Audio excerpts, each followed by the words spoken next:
ബി.ജെ.പിയുടെ വർഗീയ അജണ്ടയെക്കുറിച്ച് പല പ്രാവശ്യം പറഞ്ഞിട്ടുണ്ട് പൊളിറ്റിക്സ് കേരള. മോദിയുടെ കീഴിൽ ഇന്ത്യയെ ഹിന്ദു രാഷ്ട്രമാക്കാൻ ശ്രമിക്കുന്നതിനെക്കുറിച്ച് പറഞ്ഞിട്ടുണ്ട് പൊളിറ്റിക്സ് കേരള. അങ്ങനെ പറയുമ്പോഴൊക്കെ ഞങ്ങൾക്ക് നേരെ സൈബർ ആക്രമണം ഉണ്ടായിട്ടുമുണ്ട്. പല വിധത്തിലുള്ള സൈബർ ആക്രമണങ്ങൾ. ഞങ്ങളുടെ കമൻറ്റുകൾക്ക് താഴെ ബി.ജെ.പിയെ അനുകൂലിക്കുന്നവർ അല്ലെങ്കിൽ ബി.ജെ.പിയെ സംരക്ഷിക്കുന്നവർ സൈബർ ആക്രമണങ്ങളുമായി വരാറുണ്ട്. അതൊന്നും ഞങ്ങൾക്ക് പ്രശ്നമൊന്നുമില്ല. എവിടെയെങ്കിലും നിന്ന് കുറുക്കൻ ഓരിയിട്ടാൽ ഓടി ഒളിക്കുന്നതല്ല പൊളിറ്റിക്സുകളുടെ പാരമ്പര്യം. അതുകൊണ്ട് അതൊക്കെ കൈ വെച്ചേക്കുക. ഇപ്പോൾ ഏറ്റവും ഒടുവിൽ പൊളിറ്റിക്സ് കേരളയ്ക്ക് കിട്ടിയ റിപ്പോർട്ട് വളരെ ഭയാനകമായ റിപ്പോർട്ടാണ്.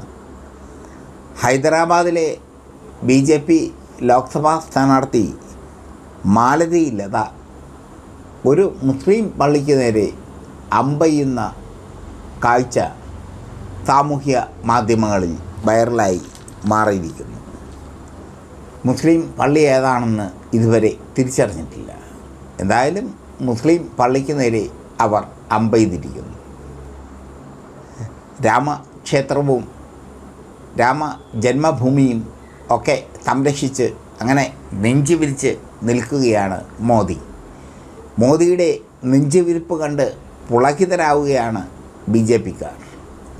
മോദിയുടെ നെഞ്ചുവിരിപ്പ് കണ്ട് പുളകിതരാവുകയാണ് സംഘപരിവാർ. പക്ഷേ ഈ ഒരു കാഴ്ച വലിയൊരു വ്രണമായി മാറിയിരിക്കുന്നു ഭാരതത്തിൽ. മാലതി ലത ബി.ജെ.പിയുടെ ശക്തയായ നേതാവാണ്. സെലിബ്രിറ്റി കൂടിയാണവർ. അവർ പല വിധത്തിൽ സോഷ്യൽ മീഡിയയിൽ സജീവമാണ്.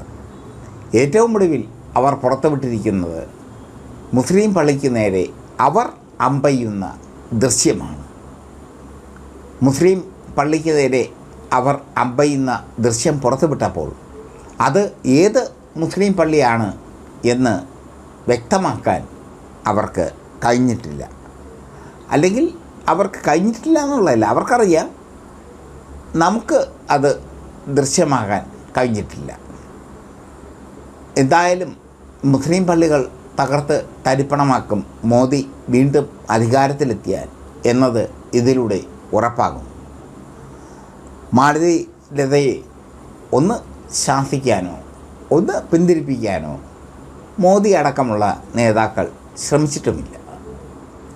മാലതി ലത സ്ഥിരമായി ഇതുപോലെയുള്ള സോഷ്യൽ മീഡിയ പ്ലാറ്റ്ഫോമിലൂടെ തൻ്റെ ആശയം വ്യക്തമാക്കും.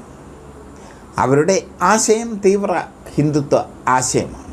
ഹൈദരാബാദിലെ ബി.ജെ.പിയുടെ ശക്തയായ നേതാവാണ് അവർ. ഹൈദരാബാദിൽ അവർക്ക് ഗണ്യമായ സ്വാധീനവും ഉണ്ട്. ഈ സാഹചര്യത്തിലാണ് മുസ്ലിം പള്ളിക്ക് നേരെ അമ്പെയ്തുകൊണ്ട് അവർ ഹിന്ദുത്വ അജണ്ട പ്രഘോഷിപ്പിച്ചിരിക്കുന്നത്. ഉത്തരം പറയേണ്ടത് മോദിയാണ്. ഉത്തരം പറയേണ്ടത് അമിത്ഷായാണ്. ഉത്തരം പറയേണ്ടത് നഡ്ഡയാണ്. അവരാരും ഉത്തരം പറയില്ല. മറിച്ച് മാലതി ലതയെ ഇനിയും അമ്പെയ്യാൻ പ്രോത്സാഹിപ്പിക്കും.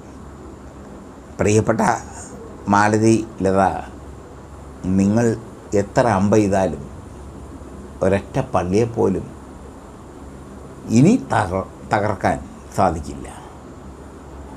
ബാബറി മസ്ജിദ് നിങ്ങൾ തകർത്തു. അവിടെ നിങ്ങൾ രാമക്ഷേത്രം നിർമ്മിച്ചു. ബാക്കി ഭാഗങ്ങളിലേക്ക് നിങ്ങൾ അമ്പെയ്യുകയാണെങ്കിൽ പ്രതിഷേധിക്കാൻ ഇന്ത്യയിലെ ജനങ്ങൾ ഉണ്ടാകും. മാലതി ലത, നിങ്ങളേതോ സ്വപ്നാടക ലോകത്താണ്. വർഗീയതയുടെ ഭ്രാന്ത് പിടിച്ച ലോകത്താണ് നിങ്ങൾ. വർഗീയതയുടെ ഭ്രാന്ത് പിടിച്ച ലോകത്ത് നിന്ന് നിങ്ങൾ അമ്പെയ്തപ്പോൾ കൊള്ളുന്നത് ഞങ്ങളെപ്പോലെയുള്ള ഒരുപാട് പേരുടെ നെഞ്ചത്താണ്.